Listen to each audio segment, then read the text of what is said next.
All right.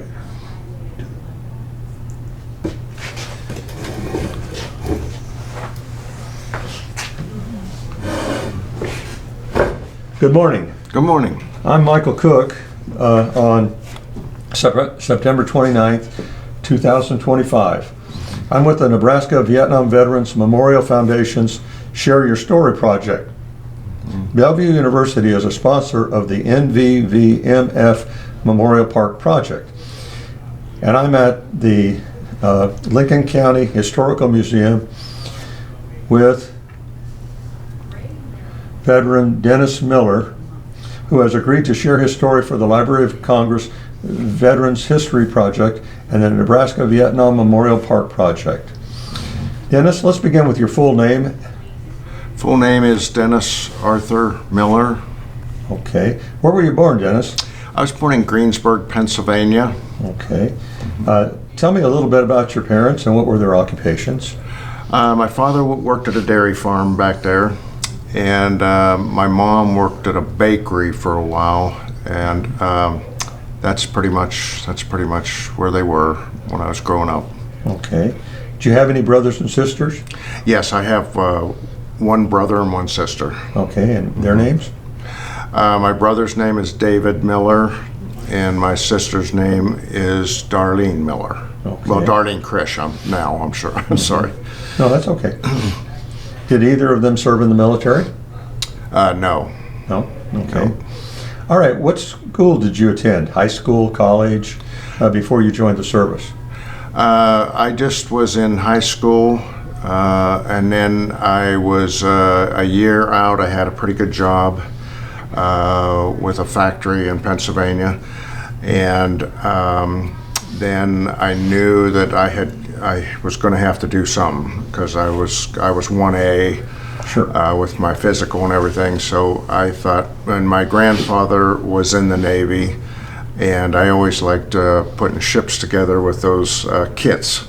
Mm-hmm. And so I just kind of had a liking for the Navy, so I wanted to join the Navy if I went. So that's what I did, went to the recruiter and signed up. And I signed up, yeah. Okay. What did your parents and your brother and sister feel about you joining the service? They were okay. With my brother and sister are 6 and 7 years younger than me, so. But basically, get out of the house. Yeah. Okay. But my parents, they were okay with. They realized what the deal was. Yeah. Sure. Were you married before you joined the service? No. Or while you were in the service? No. Okay. And you said you worked at what was your job again? I was actually, I went around checking the what would you call it, the markings and everything that on the things on, this was a Robert Shaw thermostat division, and they made thermostats. So I was back in the area where they made all the parts for that. And so, but it had to be within certain things had to be within certain measurements. Mm-hmm. And I went around and I checked those measurements on all the things that they had available there. That's cool. And so I would make them stop the machine if something was off, or if I found that something was broke and it wasn't making the pieces right, then they had to stop the machine and adjust it. So. Super. Mm-hmm. All right. Well, tell me a little bit about when you went into the military. You said you were that you enlisted. Yes. Okay. And that you joined the service, joined the Navy, knowing that you were classified as 1A. Yes. Okay. What did you leave behind when you left home? The important things that you left behind. What important things did you leave when you left home? Well, the place where I worked had offered me a very special job, and I had to turn that down. And so that was probably the biggest thing, and of course leaving my family. Sure. All right. So how'd you get to your initial point of entry into the service? Where did you enter the military? It was in Greensburg, Pennsylvania. In Greensburg? Yes, there was a recruiter up there, and that's where I went to get it all set up. Okay. Uh-huh. All right. And then where did you go from there? Then I went from there to Pittsburgh on by bus, I think it was. And then from Pittsburgh, I went by rail to Chicago. To Chicago. And then from there, I think they put us on a bus to get out to Great Lakes Naval Base. Station. Yeah. Uh-huh. Okay. Okay. So you're there for basic training. Mm-hmm. Okay. Mm-hmm. And after the basic training, what other types of training or of schooling did you have? I didn't have any schooling. I put in for a few different ones, I think, but I didn't get any of them. I think they were needing us on duty, and unless you were really going into a good school or something. But I know I was going through, and I got pneumonia of all things in my 7th week, and it put me back a week. And then I was in a different company then, and but graduated with that company then, and but it would just set me back a week. So okay. That kind of follows to my next question, which was, what was the worst part of your training, your basic training? Yeah, getting pneumonia probably wasn't real good. It was. You know, everything else was just fine. It was. It was something that it was so different doing all that that it was just very. It was very. Very nice doing it. Okay. Any instructors stand out? Yeah, we had there was a couple of guys leading each company. You know, making sure we were doing everything right with the marching and all that stuff. So yeah. Okay. All right. Okay, so you're finished with your basic training and schooling. What was your first assignment after that? I was wondering when I was going through basic where I was going to be stationed in the United States, and I get my orders, and they're to Clark Air Base in the Philippines. And so I went. I had to go to Travis Air Force Base, just east of San Francisco out there, and that's where I left from. And I remember going, it was dark out, it was late that evening, and there was more than just me in the group. And they all started walking out towards this huge plane out there, and it was a C-141 Starlifter. Oh. And so that's what I got on to cross the Pacific. Well, good thing it was the right plane. Yes, very much so. All right. Okay, so now you're at the Air Force Base. There at Clark Air Force Base. And did you train on anything there, or no. any specific equipment? No. Vehicles, aircraft, radios? It was just it just was a stopping point. Because once I got there, I had to go over then across to the west side of the Philippines, because that's more on the east side. Right. And I had to that was Subic Bay Naval Base over there where I needed to go. And it was about an hour bus ride over there. And I remember on that bus ride thinking to myself, boy, I'm glad I grew up where I did. Because I saw a lady outside washing her clothes in green water. I'm going, oh my gosh. So anyway, they had to do what they had to do, you know. So, but I got over to Subic Bay, and then they put me on a ship called the USS Reeves, and it was a guided missile frigate, and it was fairly new, pretty new ship, and it took me 4 days to get over to Yokosuka, where the aircraft carrier was. Okay, and that's where you met up with the carrier, the Franklin Delano Roosevelt. Was that at Yokosuka? Was it what? At Yokosuka? Yokosuka, yes. Yeah. It was there for some brief repairs, and so fortunately I was able to get on there, and I didn't have to get highlined over. Yeah. But it was, they were in dry dock when I got on it, and there was one of the rotors or the screws, as we called them. It was sitting on the pier, and I had to walk by that thing, and it was so huge I couldn't believe it. And anyhow, they had to swap that out or take it off at least. I don't know what they were doing for sure, but anyhow, and I looked down to see where they were working back there underneath the ship, and those guys looked like ants down there. They were so far away. Yeah. So. Okay. Well, tell me about promotions. Formosa was I had to fly back across again, and I think I stopped on the way in Hawaii for just a refueling. I didn't even get off the plane or anything, and then we stopped in Tokyo again, same thing, and then went on to Taiwan in Taipei International Airport. There, it's a pretty big airport. And they were pretty friendly to us. So there was Army, Navy, and Air Force there that I knew of, and they were all pretty nice to us. And I think because of the same reason as what's going on today with China, and they kind of liked us being there. So, but it was great duty, and one of the other guy that I worked with in the mailroom over there, he was from Vermont, and he had a motorcycle, a BSA motorcycle, and so I had to get one too. So, and it was such a great thing riding those motorcycles and going out in the rice. There was a road that went out towards the beach out there, and because we were near the northern edge of Taiwan, and we would race along that road out there, and it went through rice paddies. That's all it was on both sides.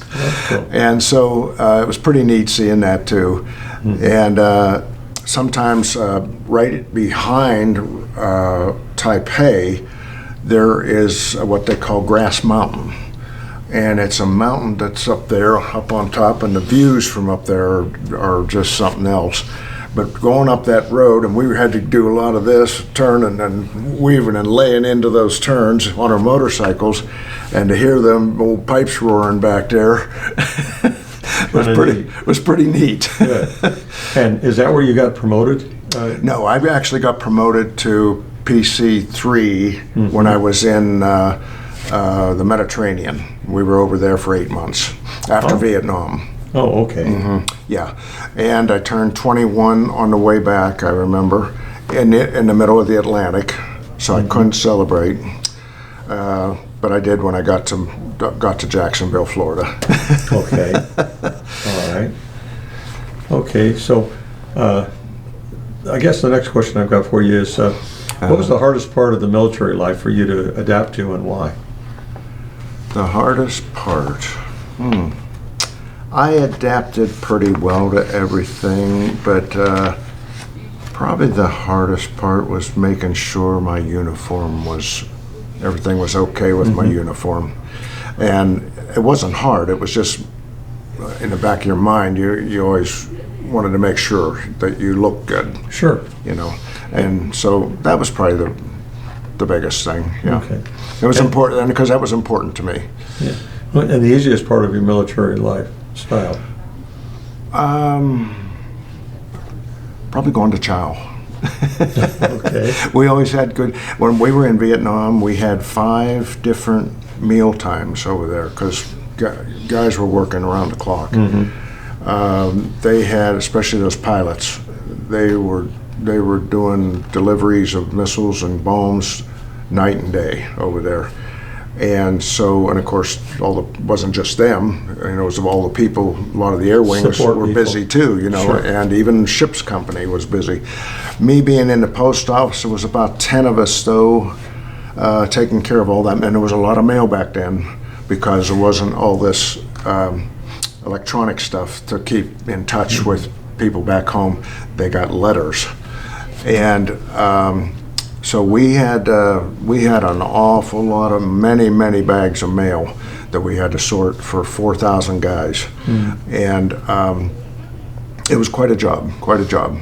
So your wartime service was on the Roosevelt Yes. and in the postal In the postal division. Okay, and so that would have been what, combat support? I guess you could call it that. Yeah. Okay. I mean, the whole. Well, the Roosevelt was in combat support. Yes. Yeah. Because the company or the division that I was in basically was a support division. Sure. And we were all part of Ship's company, which was all there for the support of the air wings and the job they had to do. Okay. How about hard times when you were on the Roosevelt? Hard times, were there any issues or hard times? Well, I did have one of my buddies in the post office that I thought was a buddy. He was with me when I had to get down to my locker and get money out of my locker, you know. Well, he happened to steal some of my money out of there. And I'm going, and then when I found out who, because I had to tell the what do they call it, the guards on there, what happened, and they wanted to know any names of the guys that knew, that I knew, that they knew where it was. So those guys all got questioned, and he came out with it. So I was kind of upset about that. I can understand. You know, you don't have a lot of money to begin with, and then. Okay. Well, let's talk about on the other side, friendships that you developed. You said there were 10 of you in the postal Yes. group. We were all a very close group, very close, because there wasn't, you know, like I said, there was only about 10 of us, and we were from all over the country, and it was a good cross section of the country, and we were all very close and very good friends, and we would have done anything for each other. Okay. How about any funny things that happened? You've told me now one of the sad experiences was the guy stealing your money. Oh, yeah. Any funny things that happened, or scary, or brave? Any? I will say that one of the good things being a postal clerk allowed me to do a couple things that only a few of us did. And there were two experiences that I experienced because of that. One was when we were coming back from Vietnam. We couldn't go through the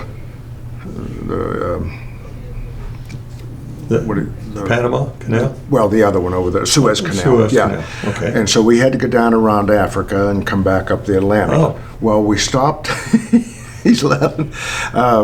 We had to stop. So we about halfway was down on the south end of South Africa is where we stopped. And there's a town there, I can't think of it offhand, but that's where we stopped.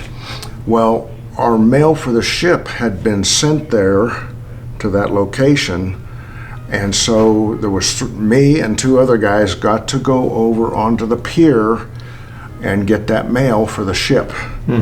So we're the only three guys that got to step foot on the African continent, and we were so proud of that. Well, how about that? And the other thing was, what was the other thing I was going to tell you? I can't think of it offhand. Okay. Well, if you think about it, we can talk about it later. Yeah. Okay. Do you stay in touch with any of those folks that you were friends with? I did for a long time, especially the guy I worked with in the mail, in the post office and that. When I was with him in Taiwan, in Taipei, and we remained good friends for quite a while. But our lives, got going, and get kids and everything, and so your life changes. And so I'm not in touch with any of them anymore. But I was for quite a while there. Okay. All right. Let's talk about downtime. When you weren't sorting mail all the time. So what did you do when you were on your downtime? Us guys would play some cards or something in the mailroom, and or just sit around and talk. Or sometimes if they were launching or landing planes on the flight deck, I enjoyed watching that. That was so interesting. Yeah. And so I would go up to the flight deck, and I would I would stand up on one of the the outside passageway on the superstructure. So then you're looking down on everything there, and you can see everything from a good angle. And so I would, if they were launching, I would watch them launching the planes and that, and I was up in a safe place. And if they were coming in, I was up there in the same place watching them coming in. And it was so interesting watching all that, though, and how good those pilots are at what they do. It is awesome. And because sometimes when they come in and that landing crane that catches the cables. Yes. Yeah. There's 4 cables there, but somehow they're going to miss them. And then but they're under full gun when they're trying to get that so that they can take off right away off the angle deck. But sometimes when they miss that last one, they're not very far from the end of that angle deck. So when they go off the angle deck, they take a dip down. You're going, I hope he's coming back up. And then all of a sudden, here he comes back up. Go around and try again. Yeah, around the front. Sure. Yeah, it was quite a thing to see, though. Then go talk to the commander about why you missed the hook. Yeah. Yeah. Okay. Let's talk about your end of service. Do you recall the day your service ended, and where were you? I was in Taipei yet, and the guy from one of the offices that I don't know if that was personnel office, I think it was, told me that if I went back to the States to get out, I would go to Seattle and I'd be sitting there for a couple weeks. And he said, but I can let you out here, and you'd have to get a passport. And I said, that's what I want to do. I said, I don't want to go back there and just sit there. And so I got out over there, went down, got a new passport, and I still have that passport with all the Chinese lettering on it. And, or I should say Taiwanese.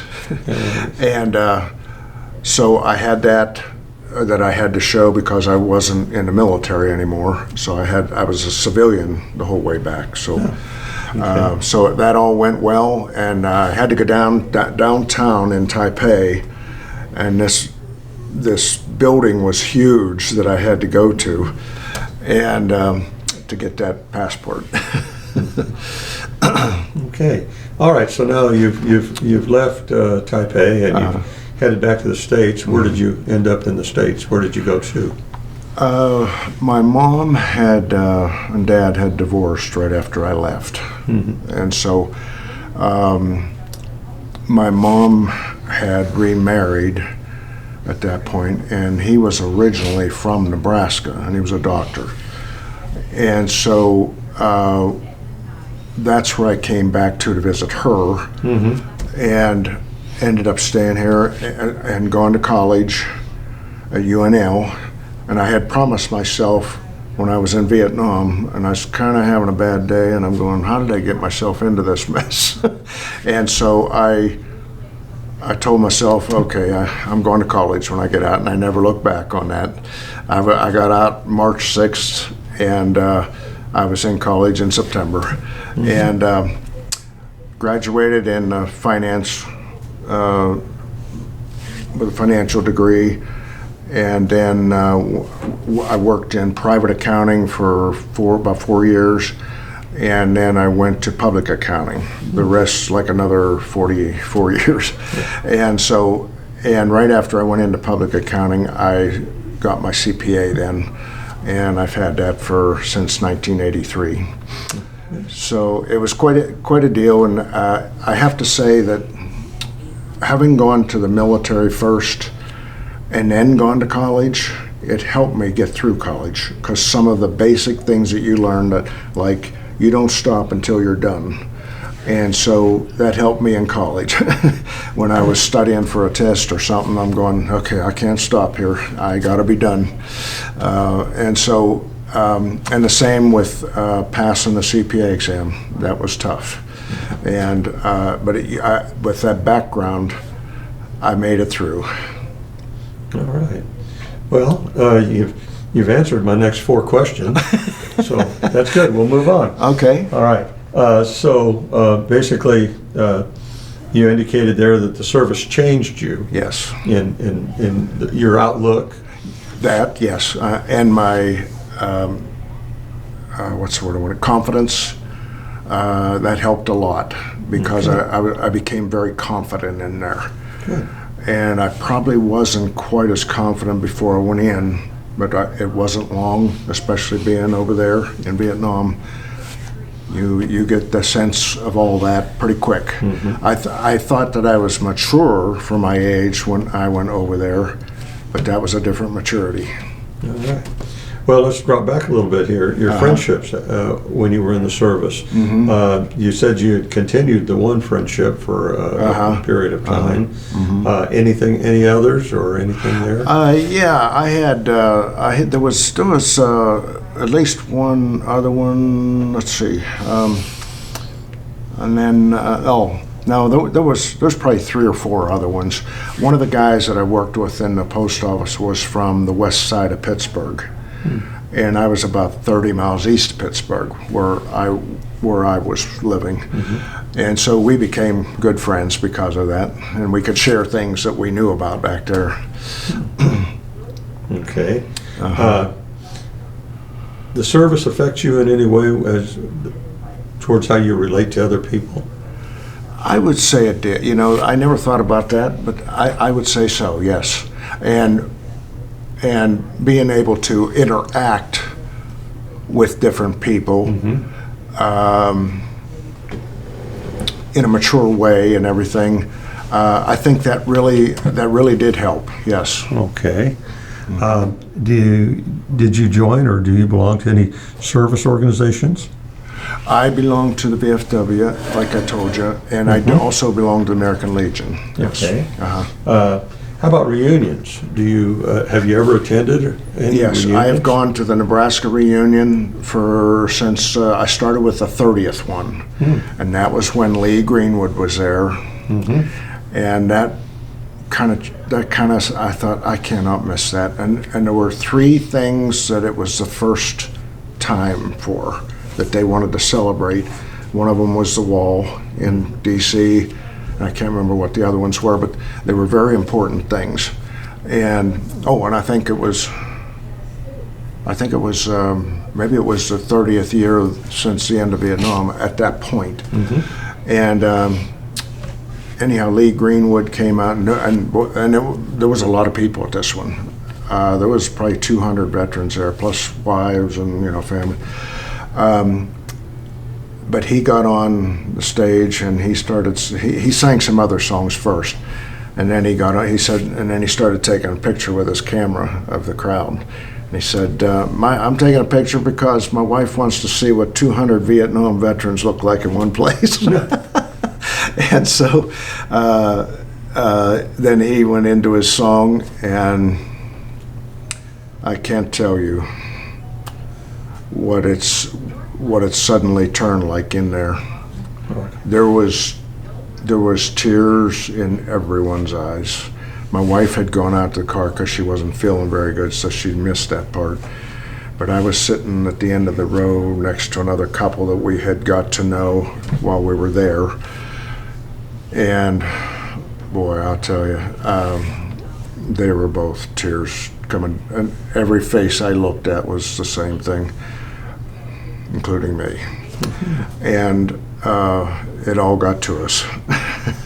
Well, that's a good reunion. Yes, it was. Experience. And every time I hear him on the radio, I turn it up. I'm blasting his song. Oh, good. I love that song. All right. Let's talk a little bit reflecting on your military service and lessons learned. Obviously, the military service experience did affect your life. It did. Good or bad? I'd say very good. Very good. Very good. Okay. Like I say, it helped me get through college. I'm just sure of that. Mm-hmm. And likewise, when it come to the CPA exam, same thing.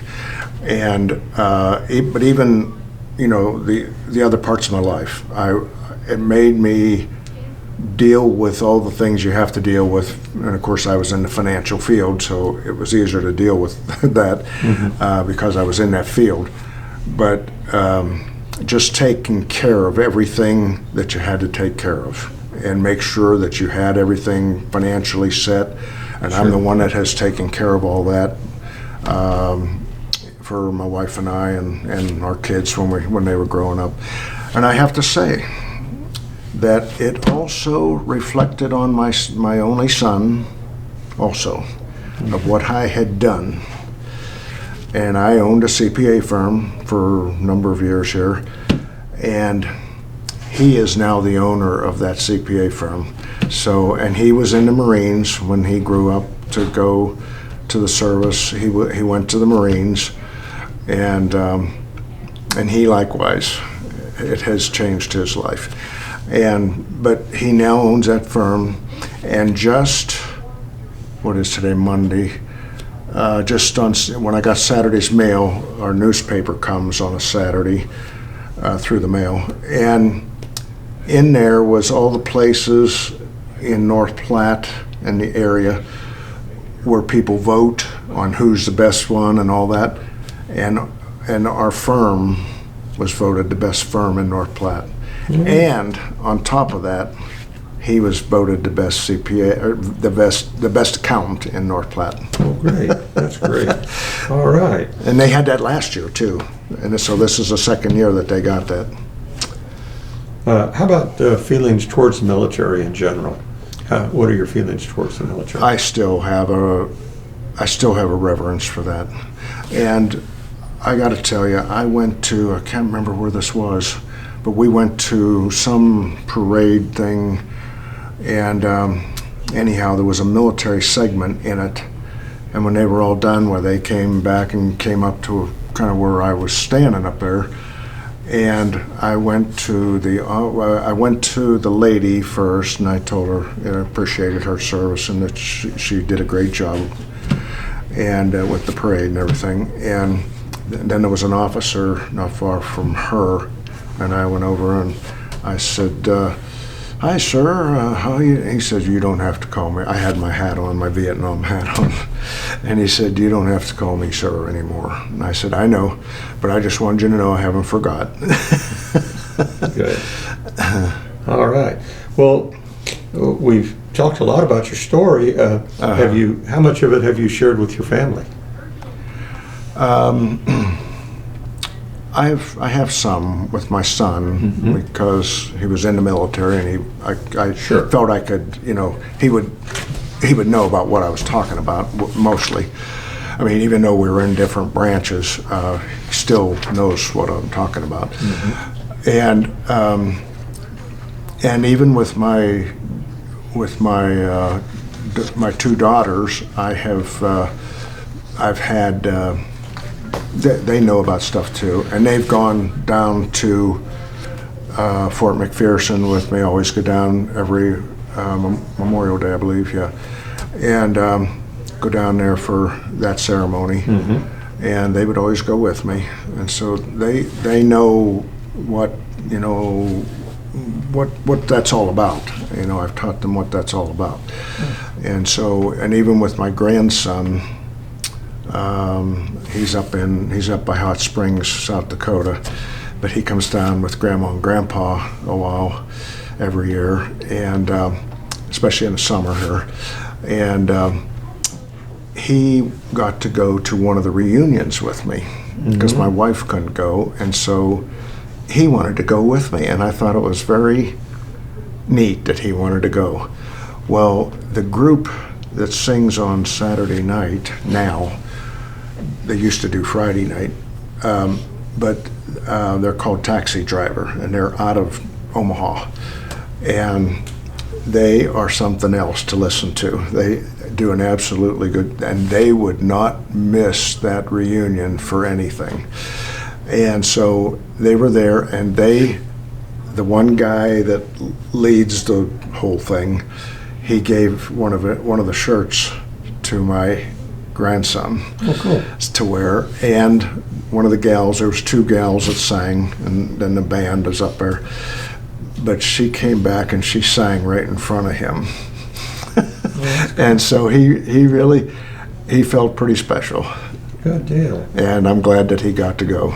Well, that's great. It is. And I've gone every year, I think, except for one, and I had something else that I had to go to those reunions since that 30th. Mm-hmm. And this was the last year. It was the 40th. And this was the last year, so. Yeah, unfortunately. Yeah. Yeah. Well, Dennis, I want to thank you for your time sharing your recollections of the military service, but I do have just 3 or 4 more questions here. Sure. Is there anything you'd like to add to this interview that we haven't already covered? Let's see. Oh, yeah. There was 2. When I was on the aircraft carrier, my first battle station was up on the right-hand side of the ship, and on a little walkway, and it's the furthest to the forward part that you can get, and there was a 5-inch hose there. We had to control that with the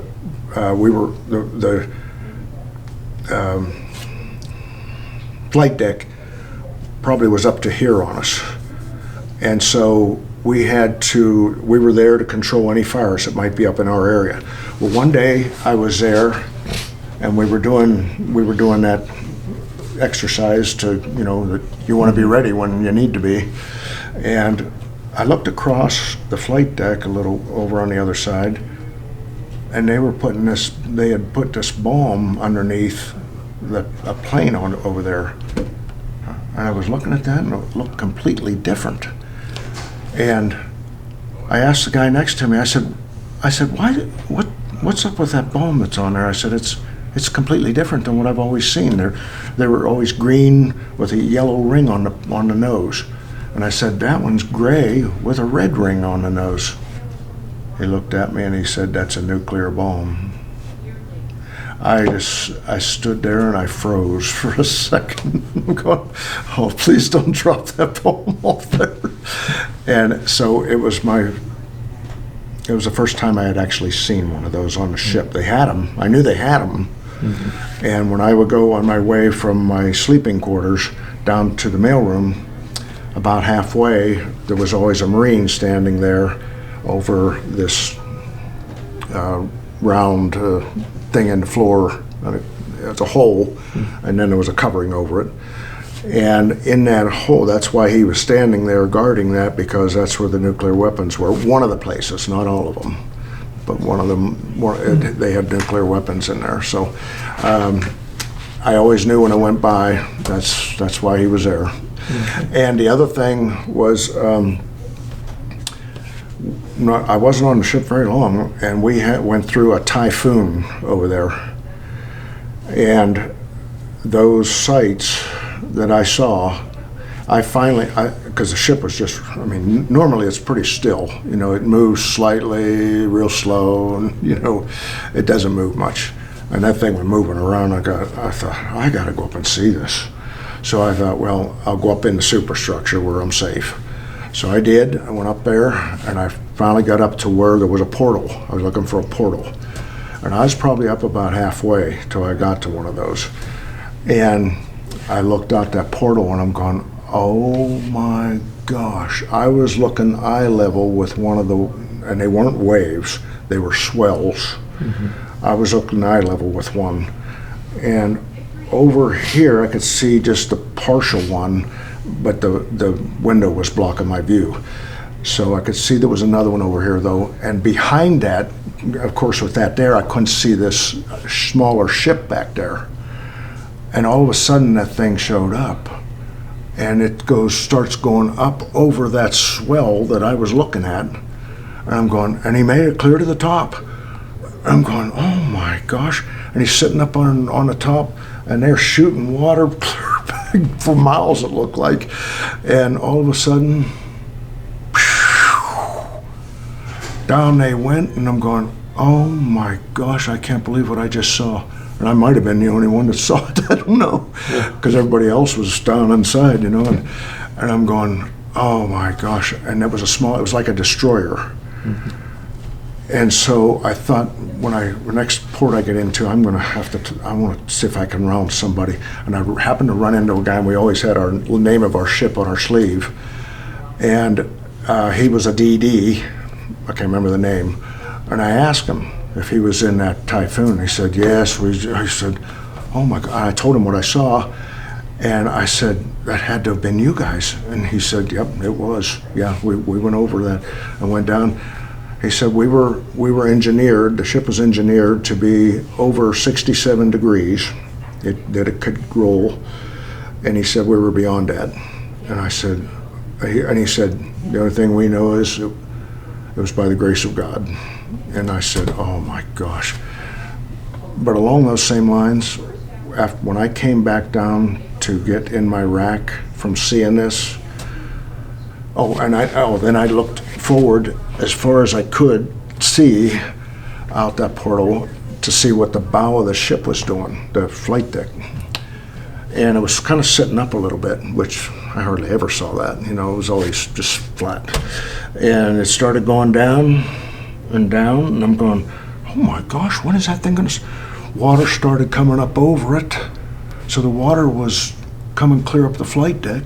I knew it wouldn't get up where I was, but it came up to that middle section there, and I'm going, oh my God, I can't believe what I just saw. So went down to get in my rack, and I'm tensed up, and I'm going, oh my God. And I had some words with God, and I asked him to take care of us all, the ship and all the shipmates and myself.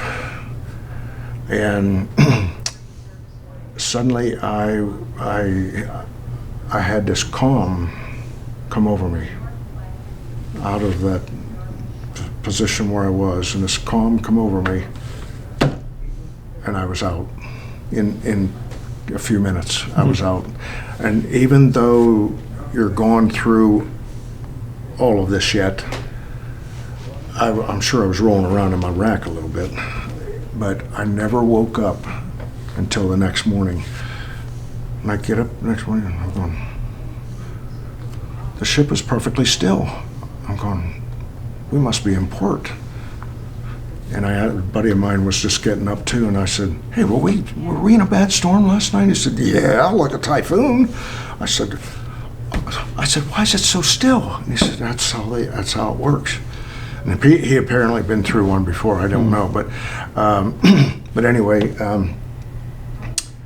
it was quite an experience. One I would never thought of, and then when I went back to Taipei, a couple years later, went through another one on land. And so, let me tell you, I'd rather go through one on land. Yeah, I can imagine. Oh, yeah, just telling you that story about the ship. Yeah, that's interesting. It's like I'm there again, Well, let me ask you a couple of quick questions. Yeah, here. sure. Yeah. Your family, what do you want them to remember about your story? That I did serve in a war zone, not for very long. I was probably only over there for three to 4 months, and then the ship had already been there a while, and so I was on the last 3 or 4 months of that, and before we came back. But I would like them to know too that I've seen a lot of parts of the world. I got to see a lot of places when we were in the Mediterranean. Plus, I went on some tours of my own. And I'm so glad that I went on a tour to Rome. That was absolutely something else, being in Rome. And then I went to Venice also, because I remembered in 9th grade English about reading the book about the Merchant of Venice. And when I knew the guy that set these up on the aircraft carrier, he always let me know ahead of time what he had coming up, so I'd get registered. And he told me about Venice, and I said, oh, I can finally find out where this guy was from. There you go. And it was a very unique experience because it's all waterways. There's no streets. It's all canals, you know. So it makes it very unique. So you want to go downtown a little bit to a different place to go eat, you got to get on a boat of some kind, get down there to eat. Well, that's neat. So it's very, very different. And then I also went to Madrid, Spain, when we were in Barcelona. So, and then we pulled into, and I can't remember that town where Christopher Columbus left from. And when we were there, and there's some different things, some molds of different of him there, and some other things too. So it's kind of neat to see all that at the port, and I did get to see that. But that's when I went to Milan and went to the St. Peter's Basilica, or St. Peter, no, that's Rome. I went to the Basilica, I don't know the name of it, in Milan, and oh my gosh, the inside of that thing is the most amazing thing, just like St. Peter's Basilica was in Rome. I got to see the inside of that. Oh my gosh, that Michelangelo, there'll never be another one like him. Lots of good memories then. Yes, it is. And I would like them to know to put some of these places on their to-do list. Oh, there you go. And they would never, I always tell everybody, put Rome on your to-do list. If there's a place you really need to go, it would be Rome. I've been there. I've seen other places, but Rome is the one that stands out. And I said, you will never regret it. Good. Let's talk one more question. What do you wish more people knew about veterans? About what? About veterans. What do you wish more people knew about veterans? Veterans? Yeah. Oh, I'm sorry. I don't have my hearing aids in. Yeah. Veterans, I wish more people would have maybe a little better understanding of what they've been through, and maybe give them a little more of a, when they see them, acknowledge them. And I wear a lot of shirts. I don't wear this one except usually Veterans Day. I wear it, and maybe Memorial Day, I think, but maybe July 4th, those kind of holidays. But that's about the only time I wear this particular one. I have other ones, so. Sure. But there's those times when you'll have a shirt on and other veterans will recognize it, and they'll have their shirt on, possibly, or just a hat maybe. And it's always nice to stop and talk to another veteran and just see a little bit about what they experienced, And I love doing that and telling them, and if they're, doesn't matter whether it's Vietnam or not, that we appreciate what they did, appreciate their service, and welcome home. Okay. Well, again, Dennis, thank you for your time. Thank you for your service. And it's been quite interesting interviewing you. Well, thank you. Thank you. So with that, I'm going to turn the camera off. And okay. Well, it's been very special too, for me.